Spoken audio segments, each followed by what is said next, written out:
events that has changed our recent history is a very significant event, and that obviously is what happened on 9/11. And it was a tragic event, and we all came together. I supported the effort to go after those individuals that were responsible, but I was also very interested in trying to explain it and understand exactly why it happened and what we should do about it. Going after the Al-Qaeda was one thing, but if we don't understand that they don't come here, they don't hate us because we're free and prosperous. They have other motivations, and we need to understand that as well.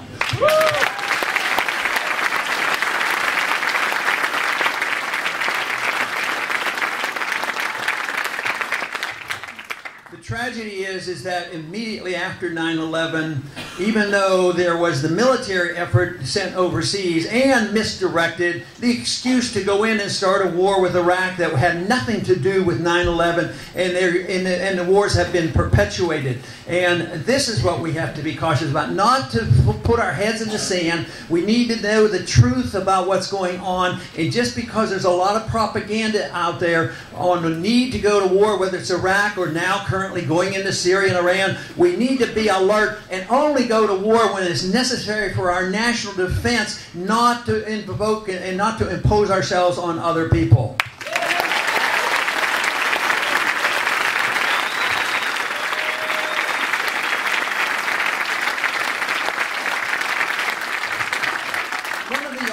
For those who promote these wars, they say, well, we are an exceptional nation. We are special. We are the superpower of the world, and we have this moral responsibility to, undertake and mold the world. It's a continuation of what Woodrow Wilson said, make the world safe for democracy. We got to go in there and remake the world and redraw the maps of the world.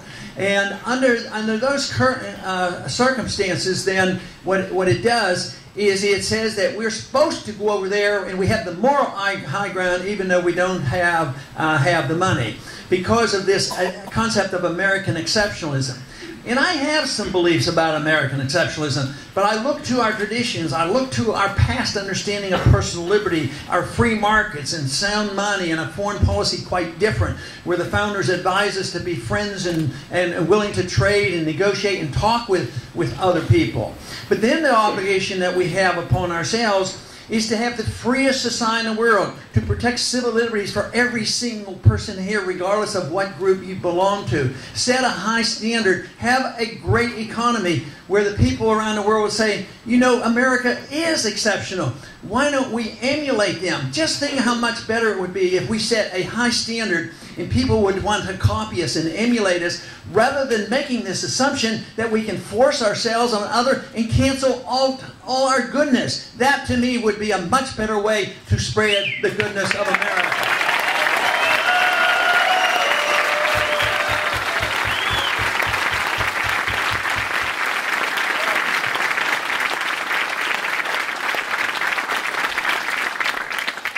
After 9/11, not only was there concern about what we were going to do overseas, all of a sudden they said to be safe, you have to, of course, sacrifice more liberties. So the bill that they had floating around for several years, nobody had any interest in, and the motivation wasn't there, they saw it as an opportunity. Just as they saw it was an opportunity to invade Iraq, because they had wanted to do that for quite a few years. The first speech I gave against going to war against Iraq was in 1998, because that's when they decided that the war will come and there would be regime change.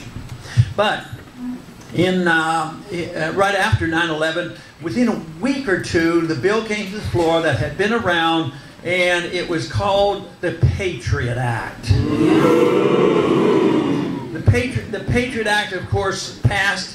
And one member of Congress told me, he says, how can I vote against it? It sounds so good. And I said, there's some bad stuff in this. I said, why don't you read it and find out what's in it? Of course, there wasn't really time to read it. They gave it to us for an hour or two. And he says, under the circumstances, I can't go home and try to explain it to the people back home why I voted against the Patriot Act under these dire circumstances. I said, well, that's your job. You're supposed to go home and explain to people why.